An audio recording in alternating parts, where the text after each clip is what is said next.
Hey, welcome back to Kruse Control. It is Friday, April 28th, 2023. Welcome to Kruse Control, the home of entertainment news.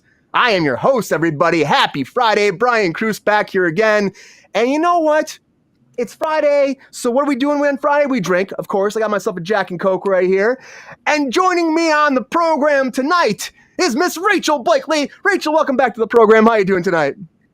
I'm doing great. I've got myself a Cosmopolitan, living it up classy over here. All right, looking good. Good night, huh? Looks like you're out for night in the town there, Rachel. Friday. Gotta get down Gotta on get Friday. down. Hey, GR in the chat.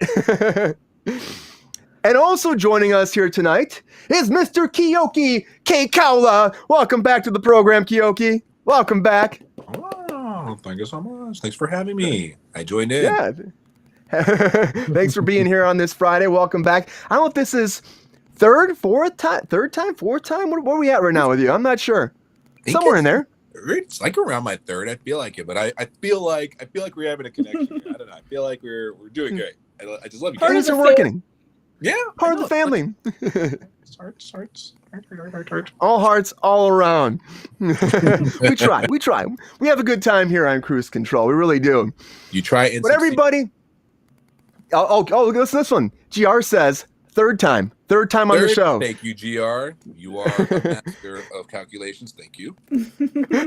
We appreciate it, GR. GR is the official historian for Kruse Control. Put some respect on it. Love him. The historian for Kruse Control. He keeps all the tapes. He logs everything. He tells us what's happening. He tells us, keeps us on track here. He also does the weather too. So wait for that report coming in here pretty soon here. GR, baby. But anyways, everybody, as always, we got to get right into it. So now it's time for some breaking news.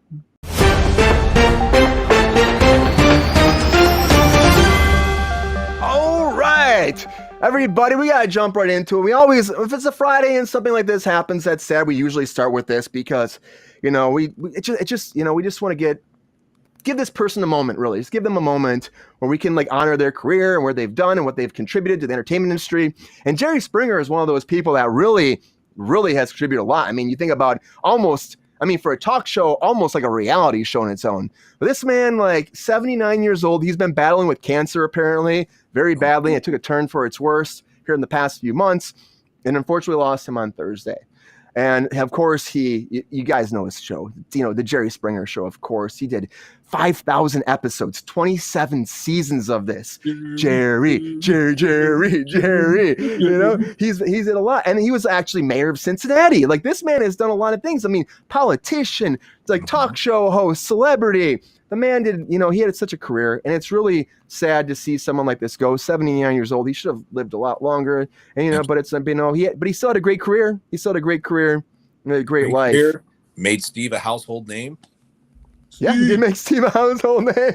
Right. I forgot about Steve for a second. You never forget about Steve. You never forget about Steve. Steve. Friend of the show. He was a security guy. Yeah. His family put a statement out and said Jerry's ability to connect with people was at the heart of his success, and everything he tried, whether it was politics, broadcasting, or just joking with people on the street who wanted a photo or a word with him. And it's definitely a loss for the entertainment industry and for talk shows alike. And there's nobody really been like him. Maury a little bit, but not, but Jerry's been his own beast, its own world. So good for him. I didn't know he was a politician, but great that he got into that too. Just like Jesse the Body Ventura did that Cincinnati stuff. Absolutely. Yeah, beloved. Jerry, here's to you. Honestly, gonna raise a glass and thank you for your service to the entertainment industry and all the lives you've impacted and helped out through the years. And we'll always scream your name, Jerry. Jerry. I mean, that's what I think right away when I think about this. But it's sad. It is a sad day for talk show hosts alike. But unfortunately, what else can we do? Cancer, it gets everybody. It seems like it's one of the biggest things that just cause so many problems. All right. But on a lighter note, I want to talk about Rihanna being Smurfette. Because apparently, I know. Apparently, everybody online is going nuts about this. Like, if you look at top trending things, we're like, "Oh, Smurfette played by Rihanna." Now, on top of this, Rihanna is going to be starring in this, writing, recording original songs for this project too, and producing on top of that. And they're going to explore the themes. I know the themes of identity and ask the central question: what is a Smurf? Apparently, we didn't answer that in the first two. Oh, my Alexa is telling me, or my Siri's telling me what a Smurf is. But apparently, we didn't get this answered in the first two live action hybrids. That's what this is too. It's live action and animation combined. The first two had Neil Patrick Harris. It's a reboot. Yeah, it's a reboot. Okay. It's a reboot starting over again. It's another live action. Live action, but now we have new people. She said she wanted to be Papa Smurf, but they won't let her do it. Paramount Animation is doing Rihanna this. Do whatever she wants. I don't let her be Papa Smurf if she wants. I mean, honestly, I just laugh though. It's like this is like one of those things I was like, maybe I'll blow through this. But the thing is, like, honestly, if you look through trends, people are going nuts about this, and it's like, but she's writing, and it's a musical, I guess. Like, do we need a musical Smurfs? I don't really. I think they're trying to do a Trolls. I think they're trying to be the next Trolls. Oh, Trolls you're right. Such a hit. And is it or is Universal pushing this, or is it Sony? Yeah, who's behind this? Paramount. Oh, Paramount Animation. Yeah. Like I said, it's gonna be a mix again. You're gonna have like live action and the Smurfs themselves. Probably running around New York City or something. I don't know. They really haven't said much. Coming out February 14th, 2025. So we have that announcement too coming with it. If anyone else was doing it, I'd be like, maybe it won't work. But honestly, Rihanna has shown me there's nothing she can't do. I guess so. She's got the baby going on right now. I like Lexi's comment. If you could pop that on the screen, Brian. Who wouldn't let Rihanna be daddy? Pretty much. I know, right? She could have been Papa Smurf. She really could have been. Is Hank Azaria coming back as Gargamel? Yeah, right. I missed this one. GR says only weather on Tuesday. On Tuesdays, GR does weather. So next time we're live on a Tuesday, we better have some weather because people are gonna be like, "Where the hell is GR with the weather?" Please. Yeah. It's one of those things, though. I mean, okay, cool. It's very early on. Of course, this comes from CinemaCon again. This is like a lot of announcements coming for film that's coming forward because it's a big convention for movie theater owners where all the production companies and all the studios are like, this is what we're bringing to you. This is where we're going to make money together. And this is one of the things saying, this will make a lot of money for you. Smurfette's coming and, more Smurfs, I guess. It's going to be like Trolls. That's what it sounds like. You're right, Rachel. That's what it really seems like. They're trying to be a Trolls. They're trying. They're trying. I think they're shooting for, $500-600 mil because they're going to put in $130 million in production, and Rihanna's going to get at least like 20 mil of that. So it points. Small fraction. It's all fraction. She's being generous about it. That's all I'm saying. Just a little generous. Exactly. Between this and her lingerie line and her cosmetics, and she's gonna be a billionaire by the end of next year. It should be I think. Is she already a billionaire? I think she might be. I think she's like the highest grossing like celebrity, like because of all of her other brands too. So I mean, like, and then she doesn't phone it in either, because like a lot of celebrities will just like put their name on a cosmetic or a lingerie or something and just like really phone it in. Her cosmetics line is legit as shit. Oh really? Okay. That's good. Absolutely. Like I use Fenty. Absolutely, it's a great line. Yeah. Nice. I didn't realize how. So that's great. You got a great product. You got a great name attached to it. She hasn't even had an album come out in like she said the Super Bowl thing. It's been like 14 years or something like that, or something nuts, like forever, and she's still been raking in the cash. So good for her. And honestly, it'll probably bring some life back to this franchise, and it'll probably be a big hit. It probably will be. Honestly, we'll see what else they announce for this too. Make a Snorks movie. I would be down for a Snorks movie. Snorks hashtag Snorks for life. Let's do that shit tomorrow. Fuck yeah, Snorks. I'm all about the Snorks. Damn right. Under the sea Smurfs is all they are. Yeah, exactly. Let's do it. Well, as Rihanna is coming back to Smurfs, or coming to Smurfs, I should say, somebody going away from the Late Late Show is James Corden. That's right. James Corden is done, everybody. Wait, we're gonna do a clap. We're doing a clap off. Clap off. Na na na na. No. Go back. Fuck Go James back. No, Corden. Go back. I know a lot of people hate him on the show. Enemy of the show. Enemy of the show. James Corden. So he had this big send off. They did a special last night, and then they had his final episode. He's done. He did one last carpool karaoke with Adele. Also, Tom Cruise came flying in there, jumped out of a plane, did a whole like FaceTime thing, and then on top of that, he did a live action Lion King with him, being Timon and Pumbaa and singing Hakuna Matata, I guess. I guess Tom Cruise is probably like, what am I doing right now? What am I doing? Right. He's like, what are we doing? But it shows a big donation to Scientology, so he showed up. Oh, he did? Yeah, exactly. yeah. I know. 40. I was like, we said donated $40 million. You got to come on the show. I'm coming on the show. That's Tom Cruise. I'm coming on the show, man. I'm coming on the show. But also, like, on top of that, too, like, all the Late Show hosts came out there and they did, like, a little segment where they sneak into his bedroom and they're, like, tapping him and waking him up. And they're like, hey, just so you know, when you leave, you can't tell everybody that we don't always listen or watch all their products. We just pitch them. Don't be sharing that shit. Don't be sharing that shit, which is pretty great. It was like Jimmy Kimmel did this. Seth Meyers was there. Stephen Colbert, Jimmy Fallon, and even David Letterman showed up for this too, which is pretty awesome that he came and did this little pop in with this too. But yeah, James said he's got to go back to his family. It's been great here, but it's like it's best for his family. Bye. And the fact is, they're already breaking apart this show. This show is done. They're not going to new host. We talked about this before. There's not going to be a new host. They're going to make like a new clip show that's going to come out. So the show's done. So, maybe it was one of those things that the network too was also like, we want this done. Like maybe the ratings were low and they're acting like it's a mutual parting, like it's fine. But there might be more to the story too. He's there never really might more be. unpopular. Like I can't imagine why they would be motivated to keep him. The more the public learns about how shitty he is, the less they want to deal with him. And like he's oversaturated.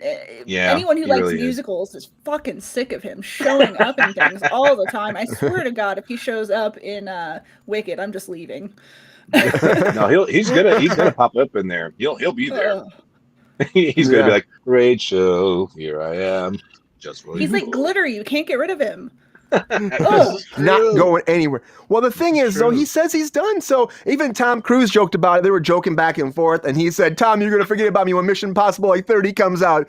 And Tom said, "Hey, you had me at hello." Oh my God! Not even his line. Get out of here. Exactly. I know. Well, you look Tom Cruise. You look at Tom. You're like, Tom, that was like 27 years ago, bro. What are you? Like, come on, man. Come on, having it. The fact that he has a good time with him though. So good for them. They have that kind of connection, and the fact that he can get Tom Cruise to do something like this is pretty cool. And the fact that that's huge because he doesn't go on a lot of talk shows and do this kind of stuff. So yeah, they have a relationship. The couch jumping incident, he doesn't show up. Yeah, he did that to himself too. He did. 100% did that to himself. He was excited. He was in love. He was inside. The Scientology shit was going nuts at that time. He was high on Xenu. Yeah, exactly. Now he doesn't even. High on Xenu. Praise the Overlord Xenu. Well, as we say goodbye to James Corden, we might be saying hello to a writer's strike.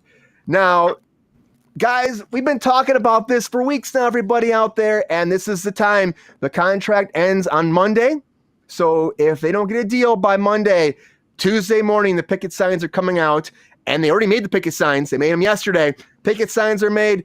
It's a strike happening. They said they make just in case. They're going to make them just in case. This happened for IATSE too. When IATSE almost had a strike too, they made picket signs as well, and a deal was reached over the weekend. Normally, it would be that. Usually, these deals come down to the last weekend. It always does. So it's going to be a strike or bust. Or I should say deal or bust. And the thing is, they already have, for everybody doesn't know, they already have a deal that got, the producers passed on a deal to the writers, and the writers went over it, and they sent a new deal back today. This morning, they sent a new deal back, so they had their stuff, and they haven't done this yet. So they're starting a back and forth, so it might mean that they're close to a deal. I honestly think, here's my prospect, my whole analogy on this. If they don't have a deal by tomorrow at like noon, 2 o'clock, there's a strike. If you don't hear anything by the afternoon tomorrow, there's a strike. Because that's what happened to IATSE too. They had a deal like afternoon on Saturday and it was done. They're not going to go till Monday. Either going to have a deal on Saturday or they're going to be like, hey, we're done. We're going to strike territory. And they also put out the guidelines too. On top of that, they sent out guidelines to everybody and said, hey, if we strike, you can't work. And if you're non-union and you work a job, we're going to ban you from the union. during this strike. So for people that think, well, I'm a non-union writer, I can go do something. No, don't do it because they'll catch you. They'll catch you. They pay attention to that shit. You go to join, you're not going to join. They're going to find their people. Which is crazy if you're non-union and you're trying to work, because it's like you're not getting that money anyway. So fuck them scabs. Yeah. You're right. Don't you? There's people that will cross the freaking picket line though too and be like, I'm going to work. It happens every time. It's true. It's like, it's very unfortunate. It's like they're standing up for all the writers out there. Again, we talk about this, like less episode counts, the smaller writer rooms, like the residuals are a big deal because of that. I had somebody talking to me today about it, and they were saying that, writers, they make equivalent to about the way the episode counts are, $60,000 to $70,000 a year. Now, I live in Los Angeles. Right. It's that's nothing to sneeze at, but it's very tough. It's very tough. Oh, yeah. It's like not in LA, yeah, especially if you're a writer. It's like, you would think you're the backbone of this whole thing. You think that you would be paid a little better for this, but you're not. So, Keoki, we haven't got your take on this. What do you think about this whole WGA thing? Do you think this is going to happen, or do you feel like this is all smoke and mirrors and it will be done and they'll have it all buttoned up by the end of the weekend? I hope it gets buttoned up, but the way that things are going right now, we do definitely need more content, but we've had so much of an influx of individual content being put out there without writers, or from what we see as writers, like scripted shows. We don't have that as much as we did back in 2007 when the other strike happened. That was huge. And that was what, 8 months or something, or six to 8 months that there was no writing, and then you have a deal. So that was huge. Yeah, they went for 100 days. They went for 100 days. Sorry, it felt like 6 months to me because I remember Heroes ending like in January or February, and then it was done. I was like, oh my god, what? This is screwed everything up. It screwed everything up. Like Heroes never, like, it suffered a huge blow and never came back. Yeah, it was never the same. Pushing got canceled because it got fucked over, and that was such a good show. You're right. So many shows did SAG after the merger happened, so it was just like, wow, it was huge. So hopefully they can get a deal going now, so that way we can keep our good content going the way it is, help the writers get what they need, so that way we can continue to have our SAG after strong and moving forward. And that's the whole Writers GA, of course, too. Well, I mean, everybody's supporting each other. Like SAG after came out too and said, whatever they do, we're with you. Like, the actors will not work. The DGA, their contract's up in June, and they said too, we're behind you too, and we'll negotiate with you. They actually started early negotiations themselves too with the with the producers, but so that's already happening. But they said if you strike, we're with you. We're with you 100%. And I hear it's not quite there yet, but the fact that the WGA sent an offer back to them is a good call. It's a good thing. It's the fact that they're going back and forth, because there's been times, I think the last writer's strike, they just couldn't come up with anything before. And that's why it took like 100 more days on top of already, because they started in April negotiating. So they've already been negotiating for a couple months, It was March. I mean, mid-March they started, actually. Mid-March till now. It's been a couple months. So it's like, and you're not there yet. You're up to the wire. So it's like no one wants to shut down, but it might happen. It really might happen. I still feel like the back and forth, because we have the back and forth, it probably won't happen, but every production house is expecting it. Productions have stopped. A lot of them that were supposed to start up, they just halted. People are on hold and they're waiting to see what happens Monday, pretty much. So Monday is a day. Rachel, do you think it's going to happen? Do it.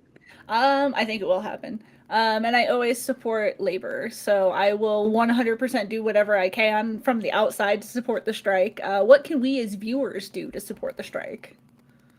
Well, really, I mean, I would think that if you have a voice, put it out there and be like, hey, like if you work in the industry at all, don't work right now. Don't be a scab. Support your union. Stand up. If you're part of a union that hasn't supported them, like write letters to your local union and be like, hey, get behind them. That's, I mean, but if you're just a normal person every day, just like tweet about it, be like, support your people, encourage, like maybe you tweet the producers union and be like, hey, like make a deal with these people, like take care of your people, because at the end of the day, if they don't want to do that, we don't have content. We really don't. But it's a struggle. It's really a struggle because producers are making more. We just have terrible content. Right. Exactly. My God, the stuff that was put out during the last strike was so bad because you had the scat writers who weren't as experienced and didn't care about the shows they were on, and they came in, wrote some absolute garbage, You can, if you watch an older show, that had went on before and after the strike, you can tell when the strike was happening because the quality just tanks. You also have a resurgence of like really high numbers of unscripted television. That's a big thing that's going to happen. It's just what happens. Exactly. Cops, like, remember before when there was a strike, cops came into play because of it, and that was like one of the first reality shows, and that's what happens. They go to reality because they're not scripted. Exactly. Not scripted. I mean, they're still pretty. Even a lot of reality shows these days have at least 2 WGA writers on them. So it's happening more and more. It's more out there. You need to make the story make sense. You need to manipulate the footage so there's storylines and whatever.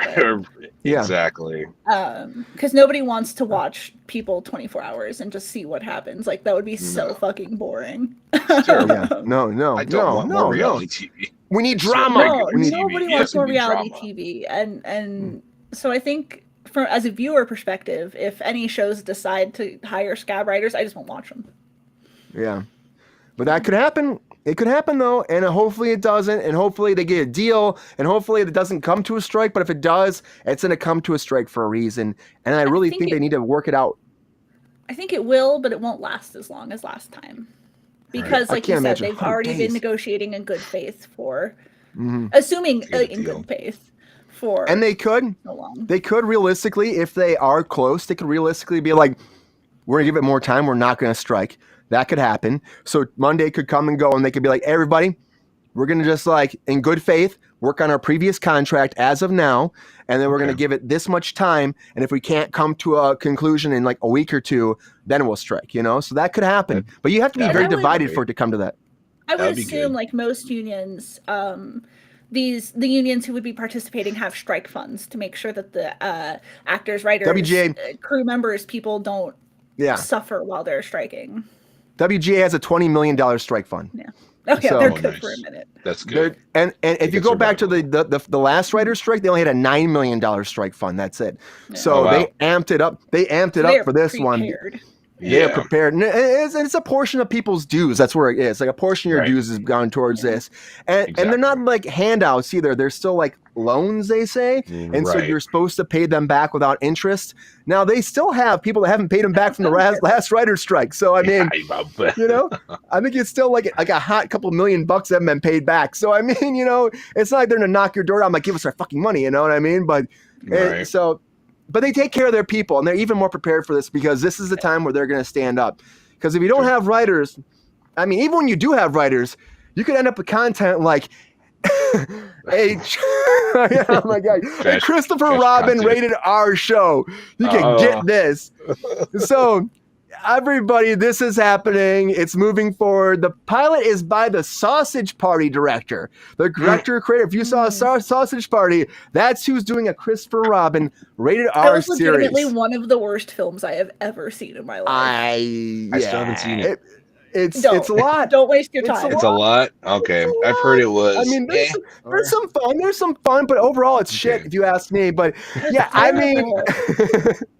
So Christopher Robin's coming back in a rated R version, and this is kind of off of the the coattails of the Pooh Blood and Honey type thing that came out. Winnie Pooh was like murdering bitches because Christopher Robin left him alone for a long time, so he's like, I gotta kill everybody. So it's kind of off those coattails, but also it's because the copyright protection for Winnie the Pooh ran out for the literature art rights. It's gone. So now it's public domain. So that's why things like this are starting to happen. Now, they're saying the logline for this is, a delusioned New Yorker navigating through his quarter-life crisis with the help of his weird talking animals who live beyond a drug-induced portal outside the derelict apartment complex. Life crises now? Yes, quarter life. And he lives in the 100 acres. That's what we're doing right now. So Christopher Robin's got poo in his head because he's doing a lot of drugs.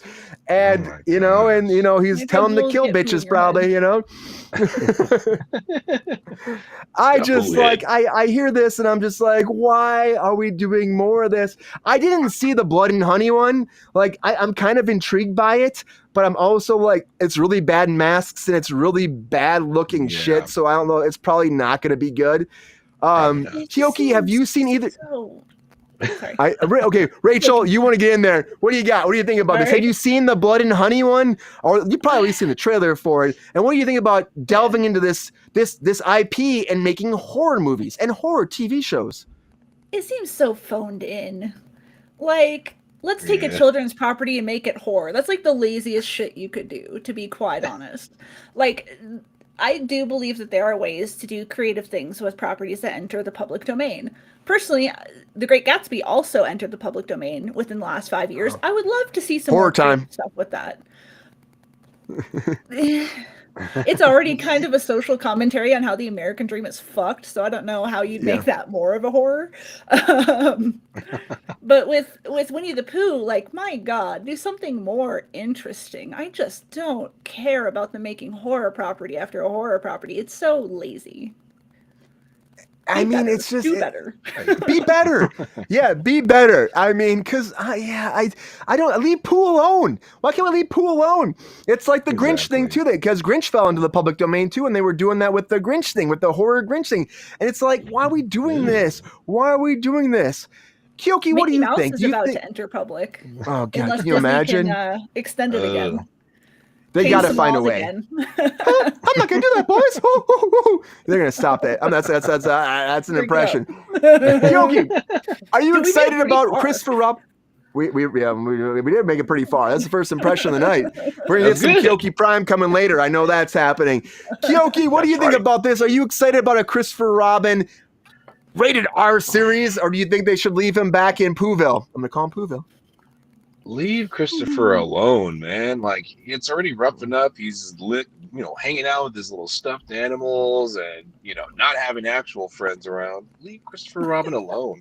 He's got to deal with reality his own way, not the sad way, his own way. Okay. I don't know why they're trying to go hardcore with it, but I'm not on board with it. But if it's done well, sure. If it's not, no, thank you.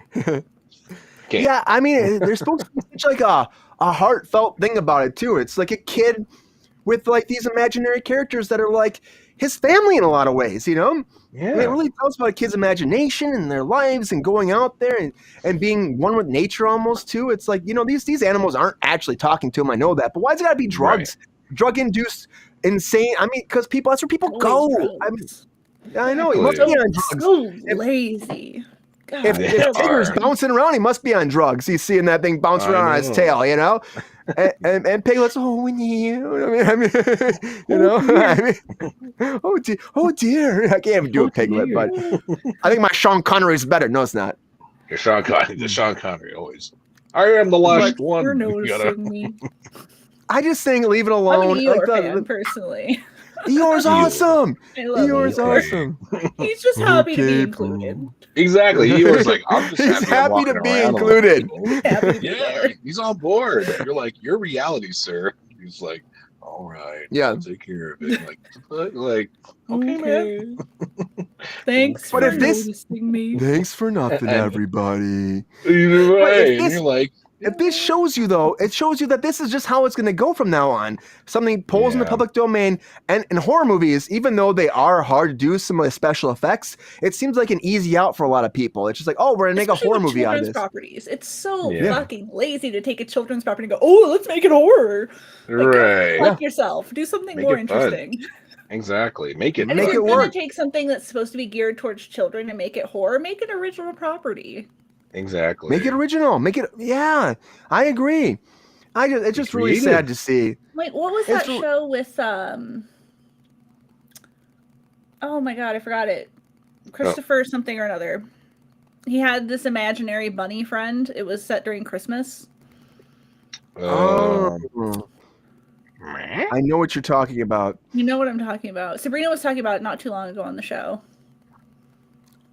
I'm not sure. Friend the show. Happy?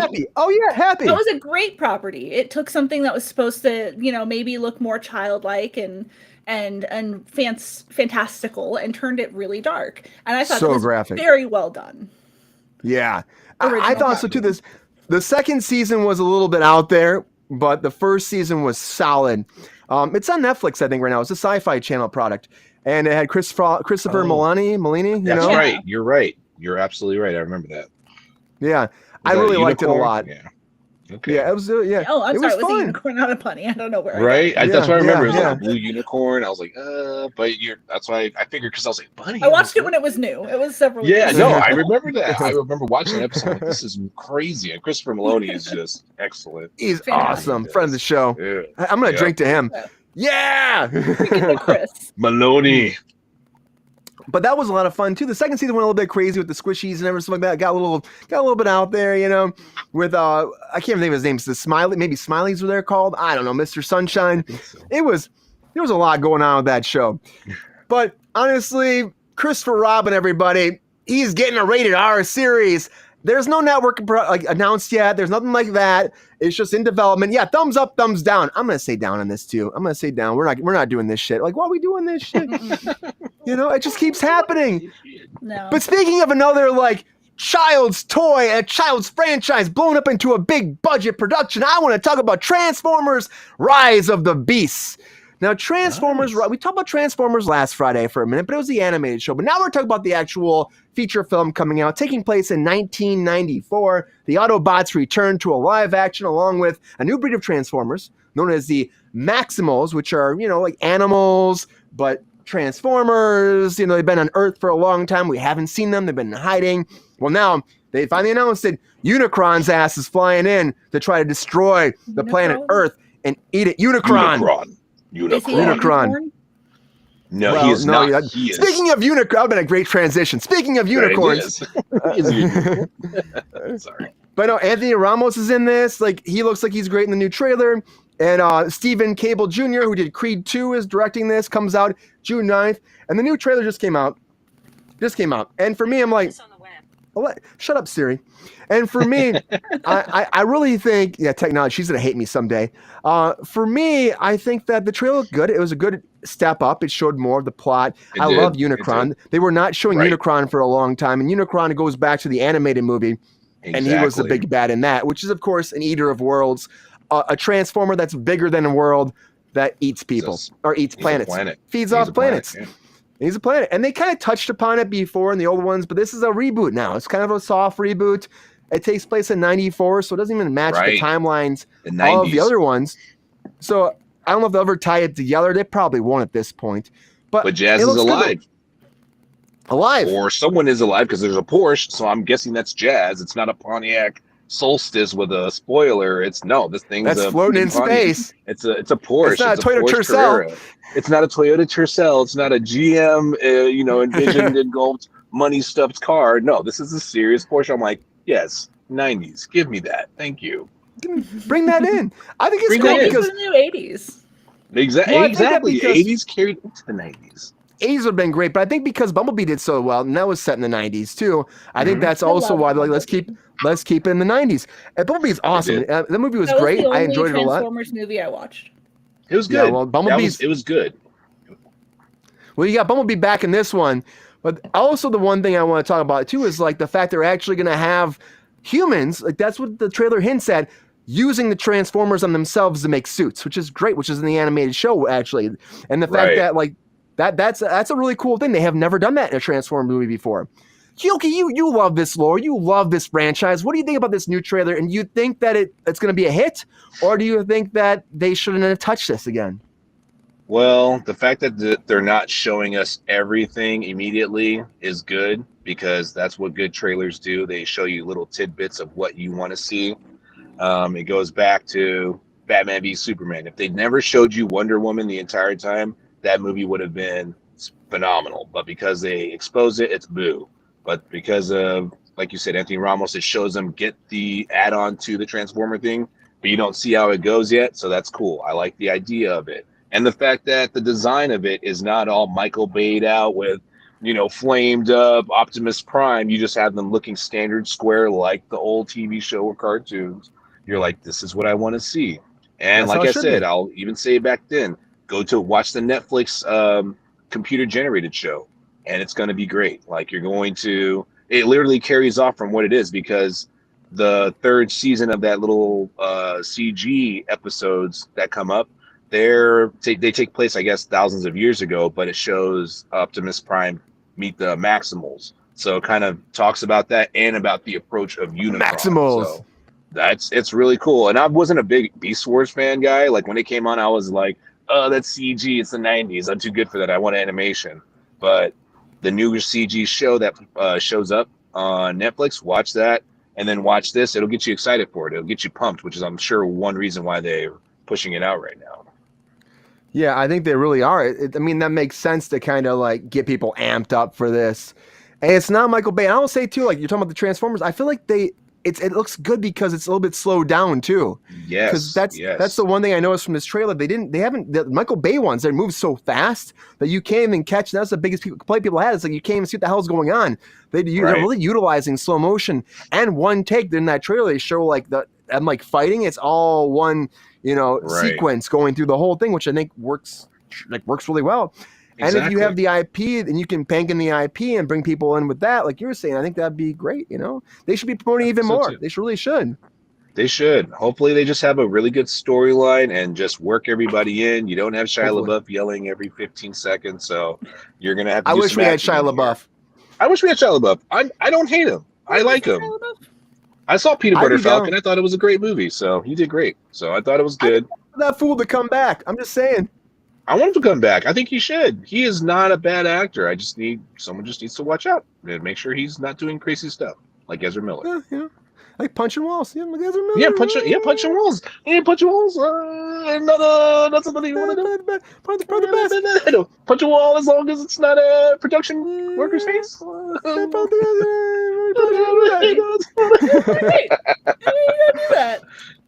Rachel, what do you think about this trailer, though? You hear about this, you watch the trailer. I mean, I think you said before you've only seen the Bumblebee one, but what do you think about this? Will this make you go see another Transformers movie? Or are you like, all right, guys, not for me? I might watch it in streaming if Lexi wants to watch it. There you go. I didn't grow up caring about Transformers. So it doesn't hit that nostalgia tickle for me. The same way it does for other people. I didn't see any of the Shia LaBeouf, Michael Bay ones. It is what it is. I'm excited for people who are excited for it. I hope it's really good for people who care about it. But it's not on my list of to watch. An honest take. Yeah. I'm looking through the comments. Done. It looks really well done. And like I said before, the fact that they're actually slowing it down and giving it some more time to breathe, I think goes a long way. And Unicron is such a villain. The fact that like it's this huge like destroyer and swallower of worlds, like it's one of the best villains they have in the Transformers universe, hence why it was the animated film villain, And the fact they're bringing him in this way, I think it could be a great thing. And the fact they actually showed, because they weren't showing shit about the villain. They were just like, they're like, oh, well, we have the Beast Wars. We have the, villain, though, it feels like the stakes are just a little bit too high. Like, at the end of the day, the heroes are going to win. They're going to destroy him. There to be more of a back and forth, like... They could sometimes be a Thanos. I like for Thanos to sometimes win, and then the heroes have adversity to overcome. I don't like a clear-cut winner. Exactly. That's what was great about Endgame, or actually I should say Infinity Wars. Was the fact that he won. Yeah, the fact that he won. That was big. It was great. Yeah. That often. I remember like Sabrina and I saw it. We came out of theater. She was like crying. She's like, "Why did you bring me to this movie?" I know, I'm like, I'm like, it's really good. She's like, no, Spider-Man. It's not really good. It's not really good. I'm like, yeah, it is. She's like, no, never again. I'm not trusting you again. And you tell her you have 1 year to deal with your pain, and then after that, put it, and we'll come back. We'll come back because you didn't know in Endgame if what was going to happen, like who was going to come back. Unless you were a comic book reader, you wouldn't have known what was going to happen. You're like, oh God, no! And you're like, and I was watching. They still kind of twist things from the comics just a little bit. Exactly enough for you to not know exactly what was going to happen. So you're like, oh yeah. And then they throw in, Super Cap or Captain Thunder in there, and you're like, oh my God, this is glorious! And you're like, it was so cool. It was. I'm like, yeah! I'm like, why am I screaming in this theater? Oh, everybody else is, yes! Can they recreate that? That's the whole thing, too. It's like, can they recreate that? I don't even know if they can. I don't they can. That was a 10-year buildup. You had 10 years of film leading up to that point. But that's the great thing about it is they haven't even touched X-Men yet with Marvel actually attached to it. That's the whole thing. Like Avengers is like dinner theater compared to what the X-Men dramedy that we watch. So just if you're willing to wait, like, and that's what it is, X-Men's going to be like 5 times greater, and you're like, to what? Announce season 2 of She-Hulk. If they don't give me a season 2 of She-Hulk, I will riot. It's gonna come. It will come. Love She-Hulk. I think it will come. I was laughing. It was so great. It was so fun. Oh yeah, it was a lot of fun. I liked it a lot too. It was so fun. Like, I was just like, somebody else we haven't seen yet in the Marvel universe is the Fantastic Four. Well, we've seen a little bit of it, but not the full team back together in the Marvel Cinematic Universe. Exactly. But as we know, this is coming. It's coming in February 14th, 2025. So this is coming out. And now there have been all these rumors going back and forth. Who's going to play this? People were hoping that John Krasinski was going to come back because he made that little pop in Multiverse of Madness. But that's not for sure. They never said that was for sure. That's the multiverse, because it might not be him. Because right now, the leading person, now there's rumors. There's rumors. Rachel's friend, Penn Badgley, he's up for it. I love Penn Badgley. I know you do. I know. Dev Patel. But the main person that people are saying, though, is Adam Driver right now is up for it. Adam Driver is very much up for this. And, then Sue Storm. It's a good choice. Sue Storm. You got Jodie Croner from Free Guy. From Free Guy. Mila Kunis is up for this part. And also Allison Williams is up for this, too. So these are the names that are kind of popping up. And then they're saying that even though I think Dr. Doom or actually should be the villain, I'm like, they're saying that it could be Galactus. And Galactus could be who? No, Antonio Banderas. Antonio Banderas. I mean, Antonio's a commander. I'm like, so but I'm like, I just still don't. I don't see that for Galactus. I don't see it, Keoki. I don't see it. I don't see it. I'm not sold on If he can warm Antonio. your heart with Puss in Boots, then he can probably terrify you. Can you destroy your heart? But I don't want Galactus first. You can do it, man. Yeah. Unless you show Galactus there and then you're like, all right, you're going to bring him back in part 3. But you do not start with Galactus. You start with Doom. You start with Doom, or you could do Victor Von Doom. Somebody else, or the frightful, a group of people. I would kind of like to see John Hamm as Dr. Doom. Oh, John Hamm would be very good. I like Hamm. Hammy's good. I like Hammy. Put some ham up in it. Get some ham in there. I love John Hamm. That could be good. Honestly, in the comments, I agree with AB Properties. I don't like Mila Kunis for that role. Yeah. I think maybe we get like an Allison Brie or something like just something different. I think Mila Kunis maybe isn't the right pick. Mila Kunis, you can use as Frankie. Why, yeah, but no. What I've been reading is like Mila Kunis is up there pretty high with it. Mila Kunis. And the rumor mill, of course, going nuts. Mila Kunis and Jodie's up the most too. Jodie's up a lot. They said that she actually made a comment being like, "You never know," you know what I mean? So she's up for it too. But we'll see. There's not really anything announced officially yet. They're also saying that they're going for a Jewish actor to play him because apparently in the comic books, like usually the thing was Thing. Yeah. Oh yeah. Yeah. And also a Human Torch, or say maybe Austin Butler's kind of something that's going around right now, or Jamie Dornan from 50 Shades of Grey. So those are the kind of the people that are kind of floating right now. I don't know, it's a hard thing to cast, and they are Marvel's first family, so we gotta do it right. And they are very influential. And Doom, I think Doom should be in this because he's very important to the whole franchise. Rachel, what do you think? What do you think about this casting ideas? Do you think any of these work? Do you think is there anybody that stands out? You're like, oh, this would be a good pick for me. I would be very excited to see either Adam Driver or Penn Badgley in anything, honestly. If they're in any movie, I will buy a ticket to it. So, super happy for either of them. What about Antonio? What do you think about Antonio Banderas? I love Antonio Banderas. Exactly. He could be in anything. He's great. He's such a talented actor.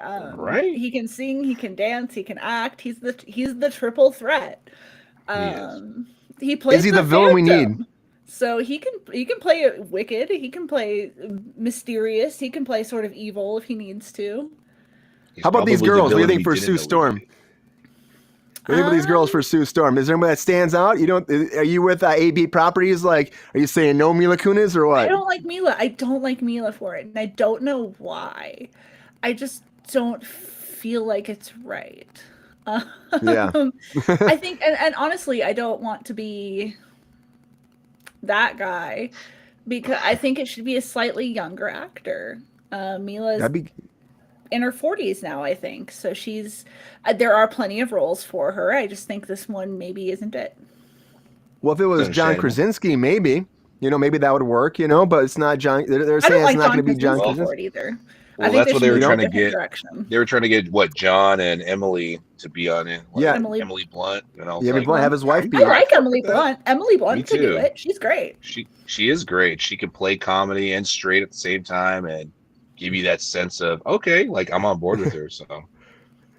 AB Properties agrees with you. She says, "Thank you, Rachel," and because she sucks, because she sucks. For Mila Kunis. I don't want to say she sucks, but she also does seem to just play the same character over and over. True. So I don't know if she really has the range. I think she's great for the things that she is good for. Keoki, what do you think about this casting so far? Are you excited about anybody here? What do you think about the guys? What do you think about Mr. Fantastic? Who should play her? And he's like itching you, like, yeah, this is a person. I mean, when I saw that Adam Driver, because I think I saw it this morning or yesterday, I was like, oh, I'm like, very, very interesting, because I used to watch Girls, so I'm like, this guy? But then you're like, he's got that commanding presence where you're like, all right, I can buy into whatever he's saying. He speaks quickly enough where you're like, all right, this guy knows what he's talking about. But he's also, he'll bring you in. And I love Ben Badgley because I was watching. That's such a good picture of Penn Badgley too. Right. He's so cute. He would be Rachel good for approved. it too. Of course, it's Rachel approved. It's got to be good, and then it would work. And I love Dev Patel. Like Dev Patel's been great. Like I watched, like he's just awesome. He's great. So many great actors to play this role. But I mean, I'm down for that. I'm down for Adam Driver. I'm down for Deb. Either one of those. Like I'd probably say Adam first, then maybe Deb, then Ben Badgley. Ben could probably do it really well. I just don't know. No John, huh? You don't want John back? John? No. Oh, I like John Krasinski. I liked him for it, but I'm like, after I saw him get like wrecked in within like 3 seconds, I was like, oh, you're not really Mr. Fantastic. Because Reed would think his way through that. You're Mr. Okay. Mr. Okay. Not exactly fantastic. Yeah. But also, Adam Driver, if they don't cast him as the hero, they could absolutely cast him as a villain. Oh, Doom. He could be a good Doom. He could be a great Doom. But he's already been a villain for like. He's already been Kylo Ren, so it's like. Right. Yeah. But it would work because you can use Doom. He can work for 15 years. Yeah. Because once they bring Franklin Richards in, then he's like that. You're like, oh shit. Especially with the Secret Wars stuff, because that's really where Doom is very, very relevant. Exactly. So he needs to be somebody great for that character. And I thought they'd establish him here. It's stuck in my head that John Hamm should do it. Like John Hamm would be a rumor, but it's stuck in my head.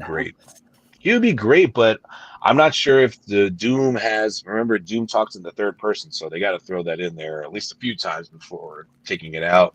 If John Hamm does it, then you're like, I believe you. I believe John Hamm is a supervillain of some sorts, and he's just as smart, if not smarter, than Reed Richards. So, more roles for John Hamm. Justice for John. Friend of the show, John Hamm. Friend of the show, John Hamm. John Hamm getting it. John Hamm. We need more ham. More ham. One ham. Well, I don't know, all these casting, I want to talk about it for a while. All these rumors keep popping up. Marvel still hasn't made an official announcement. And I'm like, come on at this point, it's not that far away. And it's like we're building closer and closer to the whole, the whole Secret Wars stuff, which is like all these characters are very important for. So this movie has to have a cast sooner or later. We have to get there. If we have to announce something. And I get that Kevin Feige's so very careful about it because they got these rights with the whole Fox transaction. They actually got Fox. They got the X-Men. They've been very careful about them. But we need a cast now. Everybody's asking for me. February 14th, 2025. It's a little ways away still, but you're still, you gotta make it. You gotta pull the trigger on this. Yeah, pull the trigger on this. Yeah, I mean, it upsets me that it hasn't happened yet. And also something that upsets me is a Jurassic World exhibition, because do we need this shit? They're not real dinosaurs. Why are we doing this? Why are we doing this? What's the point of this, everybody? What's the point? And I'm going to fly this pretty fast. I feel like there's no point. I get it. Like, oh, cool. We can kind of go see the animatronic robots. My nieces would love this. You think they would? I have 7-year-old nieces who are obsessed with dinosaurs. They would. I love dinosaurs too. 100% go to this. Yeah, but they're 7. They're not. In their 30s. They're not pushing 40. You're saying right now, right? They're not pushing 40. They would absolutely love this. This is not for us. This is for little kids. So like, let the little kids have it. And they're saying this is the push for genetic modification. Why would you just clone dinosaurs at this point? But that's I mean, in case. I mean, that's at this point. Why don't we just do it? Let's go full Jurassic Park on this. But in case you don't know about this, because I mean, a lot of people probably don't, but it actually opened today in Canada. In Canada, it opened. It's open today. Yeah, in Toronto suburb, it opened, and it's at like one of the biggest malls in the area, the largest shopping mall. It's called Square One, and so this is a whole exhibition where you can walk in. They're calling it a micro theme park, pretty much, where you get to experience the dinosaurs. First person right there. It's the latest animatronic stuff. So they look legit. It's like the same kind of stuff they use in the actual movies. And you get to see the dinosaurs up close. And there's a couple little things you can do too. There's one where you can have a sandbox and actually dig for dinosaur bones. That's for the kids for sure. And also there's one where you get to play with the poop. You get to play with poop. Play with the poop. Dino poop. And they give you different kinds of dino poop to play with. Park 1 where Laura Dern's That's what it is. That's what it is. You play with that dino poop and you get in there and you have a good time molding the poop and any kind of dinosaur that's your favorite. Do to be more like Laura Dern. You're on board. Down right now. Let's get her in the Fantastic Four movie. Laura Dern forever. Oh, I love Laura Dern. She was the best part of this last Jurassic Park movie, I think. I think she was the best part. She was. Honestly, that movie was. I wanted to be good, but me too. It's true. It's like it was like I worked with Jeff Goldblum one time on the Independence Day remake. I worked on that, and he came up to me in the wardrobe trailer, and he's like, "This is the best movie in the world." And that's the first thing he said to me. He didn't know who the fuck I was. You know what I mean? I was like, that's when you know, okay, Jeff. I didn't even ask him my name. He's like, "Have a good day," and he rocked away. And I was like, "Dude, this guy, what's he doing right now? This guy." And you should. That's when you should have had your. You're like, what is happening here? You should have been like, I'm calling the police. I mean, Jeff Goldblum just came Brian in and yelled at me for some reason. I don't know why. He's talking about Independence Day. I don't know. It was the weirdest shit. The wardrobe trailer, like person was running it, looked at me and she goes, "That's just him." And I was like, "All right, that's just him."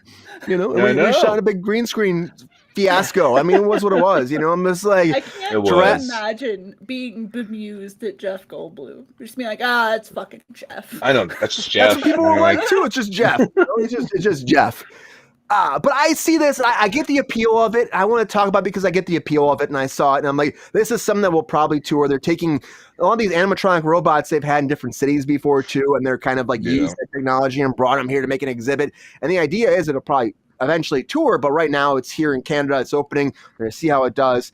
And I can see it being a thing that tours around the country and being great for kids. Kids will probably love it. You're probably right. You're probably right, Rachel. But Keoki, what do you think? Do you think this is a good idea, or do you think we should just genetically modify some dinosaurs and call it a fucking day and make a real Jurassic Park? They're trying to test our palate to see we want to see these dinosaurs so they can get the green light to, well, you guys went to the exhibition. Here's your dinosaurs. But yeah, they're not Don't real. make Why would I see these? Yeah, but I know, just like Rachel said, I'm like, my son would probably love it. He's like, oh, cool. But then we're like, these aren't real dinosaurs. What the F? So, yeah, what are the premium price for this? You know what I mean? It's going to be a premium price, and it's like for what? Because these things are they're not going to be cheap to make. At the end of the day, what? Your kid's like 4? Yeah, he's 4. This will blow his mind. No, he would. He'd be like, oh. And then I'm like, no, we got to go. We're not going to. His tiny little brain would be blown to exactly. bits. He would be so jacked about it. Rachel, what do you think about the little, because they have baby dinosaurs too. They have baby dinosaurs here that you can actually play and pet with the baby dinosaurs and watch them hatch. I think that's kind of cool though, right? You got me. I'm in. It seems fun. Like I used to work for Universal, so I spent a lot of time at the Universal resorts in Florida. And they have a couple little experiences where you meet like people controlling raptor puppets. Sorry to ruin the magic for anyone who thought that was a real raptor. Blue is not real; it's a puppet. But it's a good time. It's fun to be immersed in this sort of world, and if it's actual animatronics from the movies, that's pretty cool. If you're into those movies and you're into film in general, that's pretty cool. And depending on the price tag, like I'm not paying more than like $45 for this. Well, I bet they charge at least $50 for this. I bet they do. Yeah. I can see it. They haven't said they just like released tickets. If you're in that area, the Toronto area, you can go see it. But besides that, it's not anywhere else yet. It's coming, and I'm not really sold upon it yet. But you're right, maybe for kids. And something else that's coming. That's coming is going to lead me to our featured story of the night.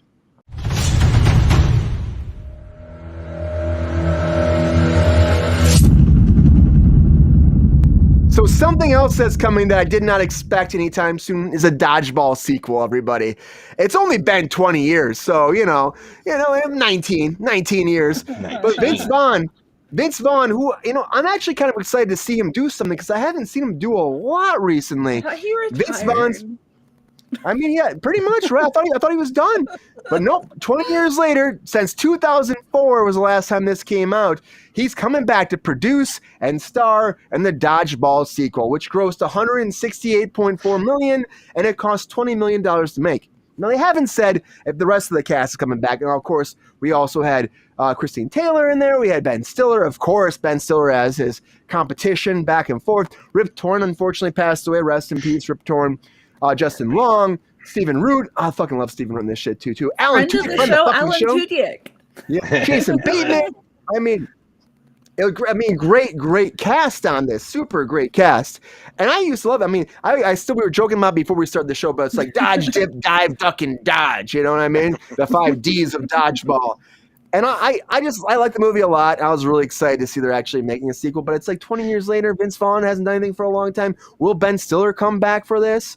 I don't know. Exactly. Is it a good idea to wait so long?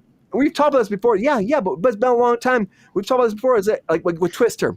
You know what I mean? Is it a good idea to wait 20 years to do a sequel to something? Do you just let it be at that point? Rachel, what do you think? Are you excited about Dodgeball 2? Are you ready to get your dodgeball pants back on, get into that field and start dodging some balls? Or are you like, nah, bro, leave it back in the early 2000s? No, I am not excited. I like Dodgeball a lot. I think it's a great movie. But just like Zoolander, it doesn't need a sequel. Zoolander got a sequel. It did. Yeah. Did anyone watch it, though? I watched it. I didn't. I think I saw a few minutes of it.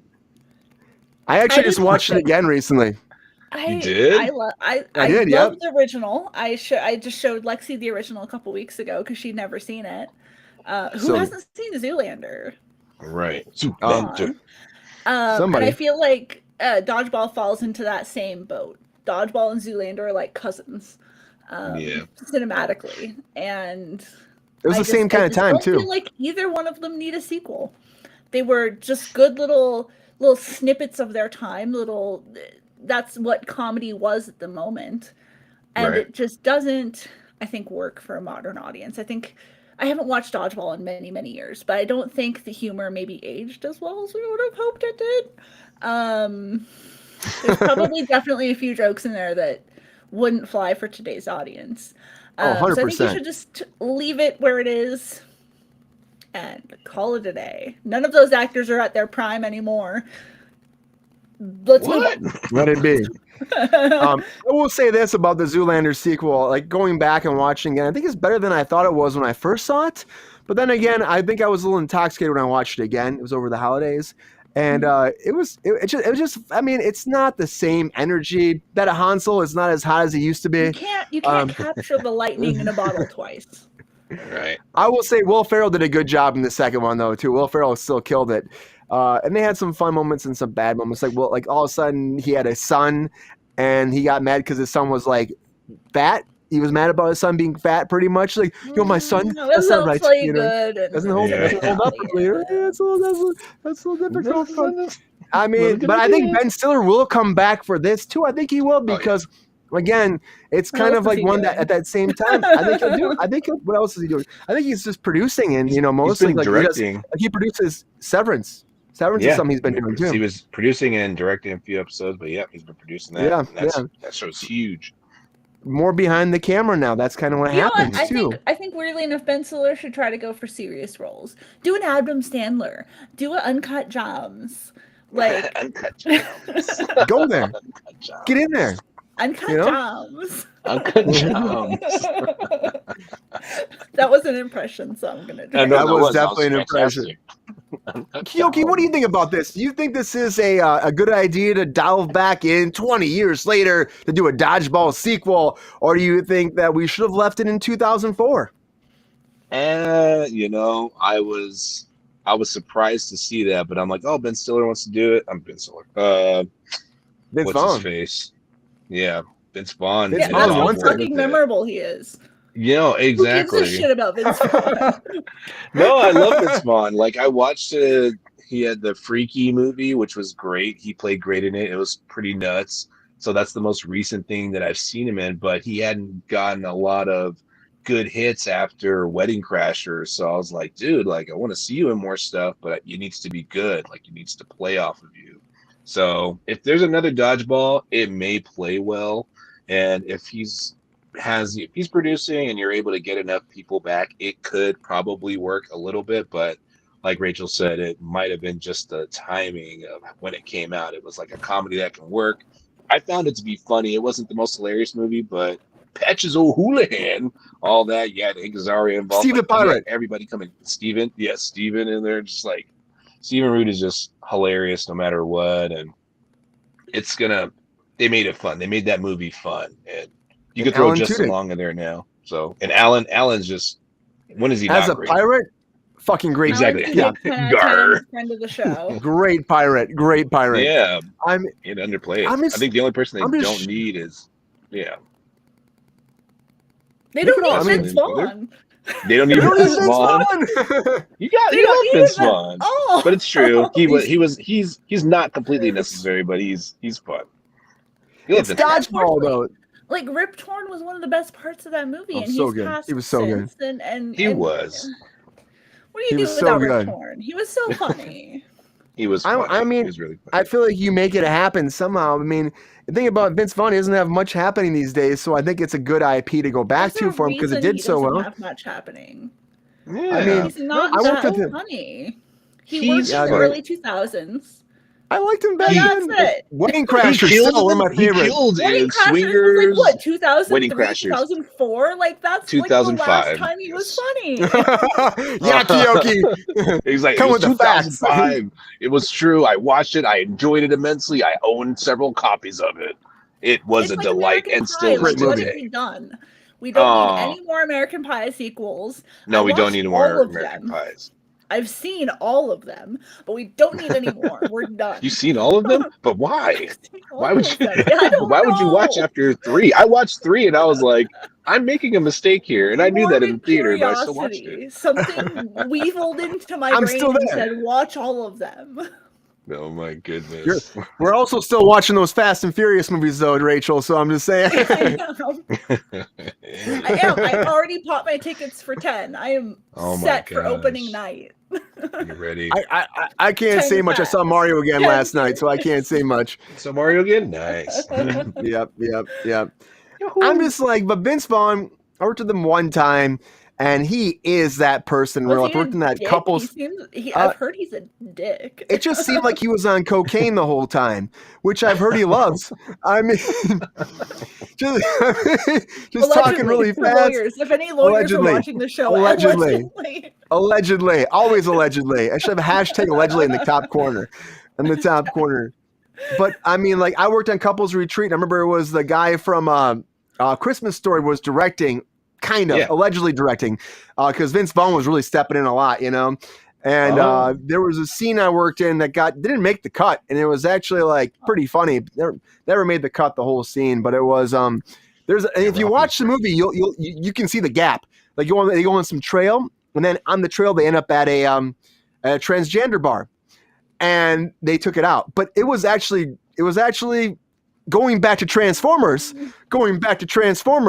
So it was Jon Favreau and him were in the bar, and Jon Favreau was dancing on this girl, and then Vince Vaughn looks around and goes, Decepticons.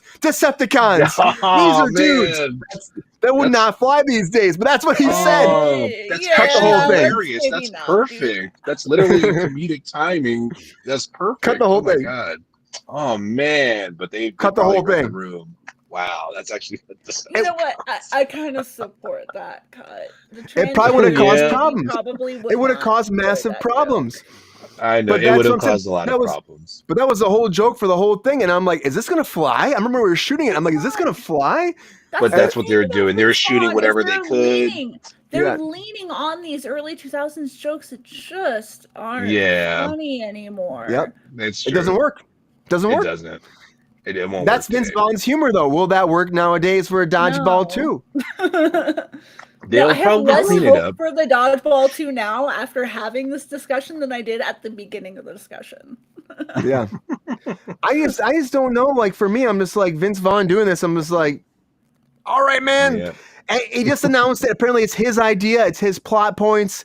And you know, he's not writing the whole thing, of course, but it's his idea for it. And then that's why he's coming on to do it. He hasn't got anybody attached to this shit. We know his past. We know what he's done. Will his shit fly these days? As Rachel says, I don't know if it will. He hasn't done shit recently. I don't know. No, and no one's attached to it yet. It's just Vince Vaughn screaming into the void saying, hey, I would like to be relevant again. Is. Yeah.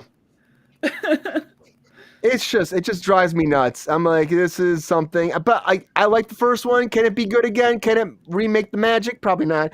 But you know what's happening, everybody. Needs a sequel. Not everything needs a sequel at all. This is Hollywood, Rachel. Everything needs a sequel. Or a reboot, or a redo, or a remake. We just need, or what did Chris Carter call it? A retool or a oh my god. It was like a we're talking about the X-Files one time. It sounds so bad. It was like I can't tell you this off the top of my head, but the reboot. I can't remember. Yeah. Go back and watch our X-Files episode. We talk about it a lot. But I will tell you, Vince Vaughn was a weird guy, and honestly, he was. I mean, nice, but he was just on something or doing something. Maybe it's just his energy he has. And and what I worked on didn't make the cut, and I kind of knew it wasn't going to make the cut. I knew it, you know. The fact they were paying people that day to change into women, they were paying guys like I think it was like $250 to shave and become a woman. I'm like, this is not gonna fly. You know what I mean? Wow. Like, yeah. No, but I bet you make a really pretty girl. I might. I look at my mom a lot. You can ask Marlene Kruse, friend of the show, mother of the show. Mother of the show. Anyways, everybody, Dodgeball is coming, whether you like it, you don't like it. If you're a friend of 2004's edition, or if you're not, it's coming. 2004. Hey, it's coming back. Those early 2000s are coming, everybody. Vince Vaughn's bringing it back to your big screen, small screen, little screen, tiny screen, huge screen in your house. It's all coming back. Anyways, everybody, thank you as always for being here on Kruse Control. Thank you for being on our Friday. I toast you all. I've had a few Jack and Cokes, and I've been stealth about it, but I've had quite a few during this program. It's fun. It's Friday. We're letting loose. That's what happens. Right. Rachel, thank you for being here as always. Appreciate you. Love you being here. Hope you have a great weekend. Keoki, Kekaula, thank you for being here tonight on Kruse Control for number 3, according to GR in the chat. Our resident fact checker here. Thank you, GR. He says he's going to pass on that Dodgeball, by the way, GR. Thank you for that. For missed that. Yeah, pass on that. I agree with you, GR. But Keoki, thank you for being here. We'll have you back again soon, hopefully. We are at 200. We are at 242 subscribers right now. Keep going up. We started like 213 this week, so it's been a good week for us. Keep it tracking up. Keep telling everybody, because as always, tell your friends, tell your family, tell your chinchilla, tell your little kangaroo hopping around in your backyard, because we know you like us, Australia. We know you like us. Tell everybody about it. Tell your iguanas, your lizards, your squirrels, your cats, your dogs, your puppets that you play with at night. Watch Kruse Control. Tell them all, tell everybody about it. Your grandmas, your uncles, your grandmas that's yelling at the person walking by your house, walking your lawn. Tell her to watch Kruse Control. Like and subscribe if you can. Join our Patreon if you can. Thank you so much for being here, everybody. We appreciate you as always. Have a great weekend. We'll be back here on Monday. Keoki will be back. Rachel will be back. We'll be here again soon. So take care. And as always, see ya.